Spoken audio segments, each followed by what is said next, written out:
नवी मुंबई महानगरपालिकेचे उपायुक्त कैलाश गायकवाड यांना 42,000ची लाच घेताना रंगेहात अटक करण्यात आली आहे। सीबीडी येथील महानगरपालिका मुख्यालयात ही कारवाई झाली आहे। कैलाश गायकवाड यांच्याकडे अतिक्रमण विभाग होता। या विभागाचं काम करणारे ठेकेदार दशरथ सुरवसे यांच्याकडून ही लाच मागण्यात आली होती। केलेल्या कामाचं बिल काढण्यासाठी कैलाश गायकवाड यांनी लाचेची मागणी केली होती। या प्रकरणी ठेकेदार दशरथ सुरवसे यांनी लाचलुचपत विभागाकडे तक्रार केली होती। अमेरिका इराण युद्धविरामात वाढ, अध्यक्ष डोनाल्ड ट्रम्प यांची सहमती। हॉर्मुझच्या समुद्रधुनीत अमेरिकेकडून नाकेबंदी सुरूच ठेवण्यावर ट्रम्प ठाम। डोनाल्ड ट्रम्प यांची शस्त्रसंधी इराणनं फेटाळली। पराभूतांनी अटी शर्ती ठरवण्याचा अधिकार नाही, इराणी संसद अध्यक्षांचे सल्लागार मेहदी मोहम्मदी यांचं वक्तव्य।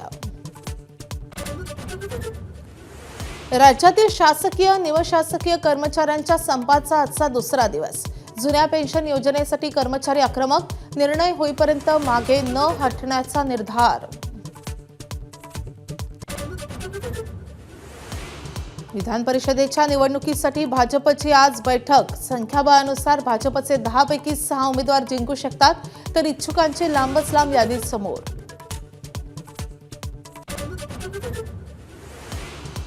भोंदू अशोक खरातची पत्नी कल्पना खरातच्या अटकपूर्व जामीन अर्जावर आज सुनावणी। याआधी 2 वेळा पुढे ढकलली होती सुनावणी।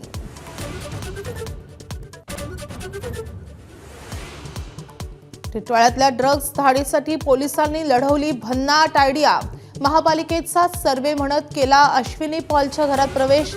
कचऱ्याच्या डब्यात लपवले होते 6 कोटींचे ड्रग्ज। मुंबई पुणे द्रुतगती महामार्गावर उद्या आणि परवा वाहतूक ब्लॉक। दुपारी 3 तास वाहतूक पूर्णपणे बंद राहणार। बंद काळात पर्यायी मार्ग वापरा असं आवाहन। आजपासून केदारनाथ यात्रेला सुरुवात। मंदिराचे दरवाजे उघडले। दरवाजे उघडताच हर हर महादेवचा गजर। सलामीवीर अभिषेक शर्माचं वादळी शतक। सनरायझर्स हैदराबादचा दिल्ली कॅपिटल्सवर 47 धावांनी विजय। हैदराबादच्या 242 धावांचा पाठलाग करताना दिल्लीची 195 धावांपर्यंत मजल। एबीपी माझा, उघडा डोळे बघा नीट।